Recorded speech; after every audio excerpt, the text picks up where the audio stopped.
C'est en forte conscience des responsabilités qui m'incombent que je voudrais m'adresser à vous ce soir en ma qualité de garant du fonctionnement régulier des institutions, de l'indépendance nationale et de l'intégrité du territoire. Pour beaucoup d'entre nous, nous venons de célébrer la fête de la Tabaski, cette fête de la foi, de la solidarité et de la convivialité en compagnie de ceux et celles que nous aimons et qui emplissent nos vies de bonheur, d'espoir et d'amitié. Pour certains de nos concitoyens, cependant, la fête s'est déroulée dans l'ombre du deuil parce que leurs chers enfants faisaient partie de ceux et celles qui ont perdu la vie dans des violences insoutenables, injustifiables et inexcusables. Des violences qui ont mis à l'épreuve notre cohésion sociale et notre longue et enviable tradition de paix et de stabilité en Afrique. Vous aurez donc compris la tristesse et la douleur qui sont miennes. Vous comme moi, nous n'étions pas cette année dans le même état d'esprit par lequel nous honorons et célébrons la fête du sacrifice. Permettez-moi de m'incliner à nouveau devant la mémoire de nos enfants qui ont tragiquement perdu la vie sous les effets brutaux de la violence et de renouveler mes condoléances à toutes les familles éplorées et à la nation tout entière. Je n'ai pas manqué dans mes prières, il y a quelques jours, au lieu saint de l'islam, de penser à nos regrettés disparus. Aucun de nos fils, aucune de nos filles ne doit payer de sa vie les désaccords qui s'expriment dans nos sociétés. La vie de nos concitoyens ne peut être sacrifiée sous l'autel d'intérêts politiques. Nous avons l'obligation de protéger la vie et la dignité de tous les Sénégalais, de toutes les Sénégalaises. Devant l'insoutenable, l'innommable, la prise de parole n'est pas toujours facile. Et souvent, les mots n'arrivent pas à exprimer le plein de tristesse qui nous envahit. Nous avons vécu des événements particulièrement graves, marqués par une violence sans précédent, occasionnant des morts et des blessés, ainsi que la destruction massive de biens publics et privés. Les scènes de violence et de pillage auxquelles nous avons assisté et leur coïncidence avec une cyberattaque contre les sites stratégiques du gouvernement et des services vitaux tels que l'eau et l'électricité n'ont rien à voir avec une quelconque manifestation politique. Rien, ni aucune revendication ne saurait justifier qu'on tue, qu'on diffuse des messages de haine et de violence dans les réseaux sociaux, qu'on saccage et brûle des biens publics et privés, y compris des moyens de transport, des commerces, des lieux de culte, des domiciles, des consulats, des ambulances, même un corbillard, des universités et des écoles, comme pour éteindre la lumière du savoir, réduire au silence notre élite et notre relève scientifique et intellectuelle, et plonger notre pays dans les ténèbres de l'obscurantisme. L'objectif funeste des instigateurs, auteurs et complices de cette violence inouïe était clair: semer la terreur, mettre notre pays à l'arrêt et le déstabiliser. C'est un véritable crime organisé contre la nation sénégalaise, contre l'État, contre la République et ses institutions. Face à ces actes inadmissibles, l'État est resté debout et le peuple sénégalais, attaché à son vivre ensemble, a refusé de tomber dans le piège de cette machination insurrectionnelle aux antipodes des valeurs démocratiques et qui visait à s'emparer du pouvoir par la violence et détruire notre modèle de société. Je renouvelle mon soutien et mon entière confiance à nos forces de défense et de sécurité, dont la retenue, le professionnalisme et le sang-froid ont permis d'éviter un bilan plus lourd. Je redis avec fermeté que les auteurs, les commanditaires, les complices répondront de leurs actes inqualifiables devant la justice. En attendant, les enquêtes se poursuivent. Nous ferons toute la lumière sur ces événements et sur les forces occultes qui veulent ébranler notre pays. Pour ma part, j'affirme ici que je ne transigerai pas avec des fossoyeurs de la nation, de l'État, de la République. Ce serait trahir mon serment constitutionnel. J'exprime encore ma profonde compassion et ma solidarité aux victimes de ces actes criminels qui ont perdu leurs biens, fruits d'années d'investissement, de labeur et d'efforts quotidiens. Je pense également à toutes celles et tous ceux plongés aujourd'hui dans la détresse parce que leurs emplois sont perdus ou menacés. C'est le Sénégal qui se lève tôt, qui travaille dur toute la journée et qui se couche tard, qui est ainsi atteint. J'invite fortement les parents et les familles à plus de vigilance. Je demande solennellement aux citoyens, aux leaders d'opinion, à toutes les forces vives de la nation, politiques et apolitiques, soucieux de la sauvegarde des valeurs démocratiques, de la paix, de la sécurité et de la stabilité de notre pays, de soutenir sans réserve l'action de l'État pour mettre en échec le projet pernicieux de déstabilisation du Sénégal. Quand la paix, la sécurité et la stabilité de la patrie sont à ce point menacées, il n'y a point d'indifférence et de neutralité possible. Au regard de cette situation sans précédent, j'ai demandé au gouvernement de faire un bilan exhaustif des pertes et d'examiner les voies et moyens d'assister les familles des victimes ainsi que les personnes et entités ayant subi des préjudices. Le contexte est difficile.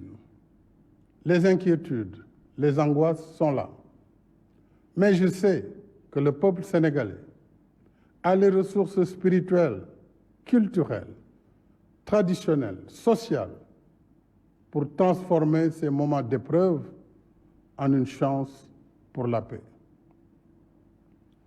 Ainsi, œuvrer à transformer nos divergences en des occasions de dialogue constructif pour forger le Sénégal que nous voulons. Un Sénégal de respect de la vie humaine, de la justice, de l'égalité et de la paix. Un Sénégal qui se réconcilie avec ses valeurs de diisson, de concertation qui ont traversé le temps et construit son histoire enviée. L'heure du bilan viendra plus tard, alors que des occasions se présenteront pour vous parler de ce que le Sénégal a été sous ma présidence. Mais aujourd'hui, je voudrais interpeller toute la classe politique, sans exclusive. Notre pays nous demande de regarder ensemble vers l'avenir, afin que nous soyons les bâtisseurs du Sénégal de demain. Consolidons les forces de nos institutions, tout en remédiant à leurs faiblesses. Abandonnons les postures populistes, nihilistes, extrémistes qui tentent de présenter notre pays comme un désert sans loi. Chaque nation peut être éprouvée, chaque société peut être traversée par des tensions. Mais voici plus de 60 ans que nous œuvrons à construire un Sénégal selon nos valeurs de paix et de solidarité. Des jalons ont été posés par mes prédécesseurs. Continuons à bâtir sur ces acquis et éloignons-nous des radicalismes qui veulent faire de la violence l'arbitre principal de nos différends. Nous pouvons être des adversaires, mais jamais des ennemis. C'est pour cela qu'après le dialogue national réussi, que je salue encore, ma main demeure tendue à toutes les voies de bonne volonté pour continuer d'échanger sur les bonnes idées, les bonnes propositions qui nous permettront de faire advenir un Sénégal de bâtisseurs et non de casseurs, d'asseoir une paix durable, de réussir des élections apaisées, dont les résultats seront acceptés par tous le lendemain du scrutin. Cette vision de nous-mêmes comme un peuple ancré dans la paix et la stabilité n'est pas une utopie, même si notre histoire politique a rencontré quelques moments de fragilité, de tension. Notre force a été d'avoir toujours su trouver les mots, les paroles, les rencontres pour converser, pour penser ensemble les plaies, guérir ensemble les maux. Et depuis mon investiture à la magistrature suprême, mon gouvernement et moi n'avons ménagé aucun effort pour renforcer l'unité nationale, consolider les acquis de notre démocratie et le respect des droits de l'homme. Nous n'avons cessé de relever les défis liés au développement économique et social. Nous avons un bilan qui amène nos adversaires, même ceux parmi les plus virulents, à reconnaître que nous avons fait progresser le Sénégal. Mais aujourd'hui, ce n'est pas sur le bilan de nos réalisations que je veux surtout m'appesantir. Je veux parler avec vous de notre avenir en tant qu'il est façonné par les dynamiques de notre présent, de nos aspirations les uns à l'égard des autres, de la promesse que chacun peut être pour l'autre dans la construction du Sénégal que nous souhaitons léguer à nos enfants. Je veux donc parler de ce que le Sénégal de demain exige de nous aujourd'hui, nous les contemporains. Je veux évoquer nos responsabilités en tant que communauté de destin. Nous sommes condamnés à une solidarité susceptible de préserver l'unité de notre nation, malgré les tensions et divergences qui peuvent nous opposer. Cette solidarité ne signifie pas une totale convergence des points de vue, une uniformisation des consciences, une domination des uns par les autres. Cette solidarité est celle qui nous empêchera de traduire nos désaccords, nos dissonances dans des violences meurtrières, justement parce que nous aurons su nous abreuver dans les sources démocratiques, morales, spirituelles et culturelles du grand peuple sénégalais. Cette solidarité, mes chers compatriotes, c'est celle qui poussera chaque individu à développer les comportements qui ne menacent pas l'avenir de notre nation. Cette solidarité, enfin, c'est celle qui fera de chacun, de chacune de nous, une digue contre la violence. J'entends bien les aspirations du peuple sénégalais, de sa jeunesse en particulier, de ses attentes légitimes en matière de justice socio-économique, de création d'emplois, de renforcement du système d'éducation et de formation professionnelle, de meilleurs cadres de vie.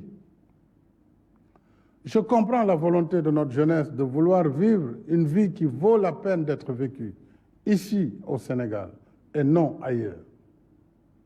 C'est justement à nous concerter, à repenser ensemble cette solidarité que nous parviendrons en tant que société à répondre aux justes revendications de notre jeunesse et de l'ensemble des citoyens sénégalais. Jamais la violence n'a permis à un pays de répondre aux aspirations de sa population. Loin d'être une solution, la violence et les discours qui la construisent sont les signes d'une démission morale, intellectuelle, politique et citoyenne. N'est-ce pas à réinventer de nouvelles manières de penser le développement de notre pays et de l'Afrique que nous devons nous atteler ensemble afin d'assumer notre destin dans un monde de plus en plus instable. Mais pourrait-on collectivement nous ouvrir à des possibles, produire le meilleur de nous-mêmes, si nos intérêts politiques personnels nous dressent les uns contre les autres, poussant ainsi une partie de la jeunesse dans la banalisation de la violence? À l'heure où se reconfigurent les rapports de pouvoir au niveau global, où la révolution numérique nous plonge dans des ailleurs incontrôlés, le Sénégal et l'Afrique, de manière générale, ont plus que jamais besoin de se réarmer scientifiquement et intellectuellement pour la production des savoirs et des savoir-faire capables de défendre l'intérêt de nos populations et de nos cultures. Nous avons des intelligences et des ressources humaines ici, mais aussi disséminées à travers le monde, que seul le sens de la solidarité pourrait mobiliser au service d'une Afrique forte dans un monde malmené par des luttes d'influence et de domination. La violence, mes chers compatriotes, est un frein à la mise en œuvre de nos capacités, de notre engagement à faire émerger un Sénégal prospère, un Sénégal de richesse partagée. Bref, un Sénégal de tous, un Sénégal pour tous. C'est fort de la conviction d'un Sénégal enraciné dans les vertus de la paix et du dialogue que j'ai appelé à l'organisation d'un dialogue national ouvert, pluriel et inclusif. Je ne saurais assez remercier le coordonnateur de ce dialogue national, ainsi que les présidents et rapporteurs de commission, de même que tous les participants, sans exception, qui ont su mettre le Sénégal au-dessus de tout pour produire en un temps record des recommandations fort stratégiques sur les différentes dimensions de la vie sociale, politique, économique et culturelle de notre pays. Je salue les conclusions très positives du dialogue national, dont la mise en œuvre débutera cette semaine par la saisine de l'Assemblée nationale pour la modification de certaines dispositions de la Constitution et du Code électoral, entre autres. Mes chers compatriotes, s'agissant de l'élection présidentielle du 25 février 2024, je tiens à ce que le gouvernement prenne toutes les dispositions pour une bonne organisation du scrutin, comme par le passé. En ce qui me concerne, j'ai suivi avec beaucoup d'attention et d'émotion les différentes manifestations de soutien à ma candidature pour un second quinquennat. La dernière étant celle des 512 maires et présidents de conseil départemental sur les 601 que compte notre pays. À cela s'ajoutent les soutiens de la diaspora, de mouvements de jeunes, de femmes, de nos respectés sages, d'enseignants, d'arabisants, de mouvements de religieux et bien d'autres groupes, tous déjà prêts pour mener le combat de ma réélection. À tous ces compatriotes, je voudrais exprimer ma profonde gratitude en réservant une mention spéciale et toute particulière à la coalition Benno Bokk Yakaar, à mon parti, l'Alliance pour la République, et à la grande coalition de la majorité présidentielle. Mes chers compatriotes, ma décision, longuement et mûrement réfléchie, est de ne pas être candidat à la prochaine élection du 25 février 2024. Et cela, même si la Constitution m'en donne le droit. En effet, depuis la révision constitutionnelle de 2016, le débat juridique a été définitivement tranché par la décision du Conseil constitutionnel numéro 1 C-2016 du 12 février 2016. Je sais que cette décision de ne pas être candidat surprendra tous ceux et celles nombreux dont je connais l'admiration, la confiance et la fidélité sincère. Elle surprendra aussi ceux et celles qui souhaitent me voir encore guider la construction du Sénégal, qui trouvent de plus en plus ses marques. Mais le Sénégal dépasse ma personne et il est rempli de leaders également capables de pousser le pays vers l'émergence. On a tant spéculé, commenté sur ma candidature à cette élection. Cependant, je n'ai jamais voulu être l'otage de cette injonction permanente à parler avant l'heure, car mes priorités portaient surtout sur la gestion d'un pays, d'une équipe gouvernementale cohérente et engagée dans l'action pour l'émergence, surtout dans un contexte socio-économique difficile et incertain. Contrairement donc aux rumeurs qui m'attribuaient une nouvelle ambition présidentielle, je voudrais dire que j'ai une claire conscience et mémoire de ce que j'ai dit, écrit et répété ici et ailleurs. C'est-à-dire que le mandat de 2019 était mon second et dernier mandat. C'est cela que j'avais dit et c'est cela que je réaffirme ce soir. J'ai un profond respect pour les Sénégalais et les Sénégalaises qui m'ont lu et entendu. J'ai un code d'honneur et un sens de la responsabilité historique qui me commande de préserver ma dignité et ma parole. Je rends ici un hommage à mes prédécesseurs, les présidents Léopold Sédar Senghor, Abdou Diouf et Abdoulaye Wade, dont les parcours sont bien sûr différents, mais qui ont contribué chacun à construire l'image de ce Sénégal démocratique qu'il faut perpétuer. Je ne saurais faire moins. Et d'ici la transmission du pouvoir au futur président de la République, Inch'Allah, le 2 avril 2024, j'assumerai avec responsabilité et fermeté toutes les charges qui incombent à ma fonction, en vertu du mandat que vous m'avez confié et en étroite cohérence avec mon serment constitutionnel.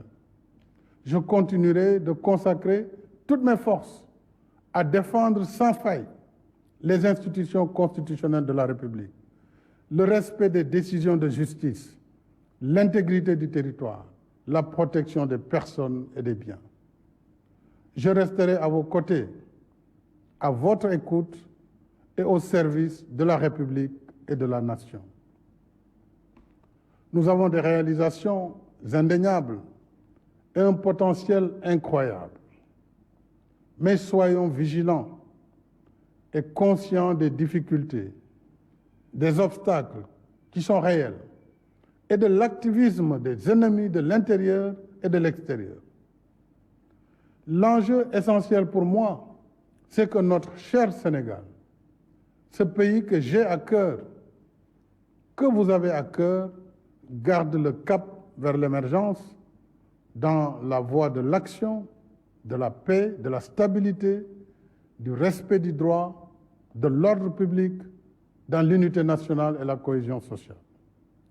Cela exige de chacune, de chacun de nous, l'adhésion à notre modèle de société fondé sur la démocratie, la liberté, le respect de nos valeurs socio-culturelles, le respect de ce vivre ensemble qui a su jusqu'ici nous rassembler, le respect de nos religions, de nos confréries et de nos guides religieux.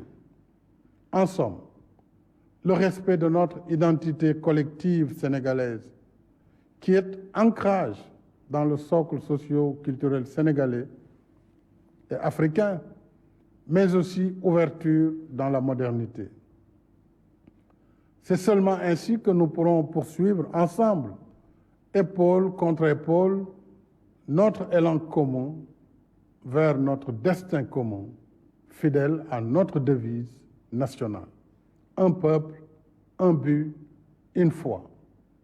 Vive la République et vive le Sénégal. mbokk yi ginnaaw bu ma nuyoo Sénégal yëpp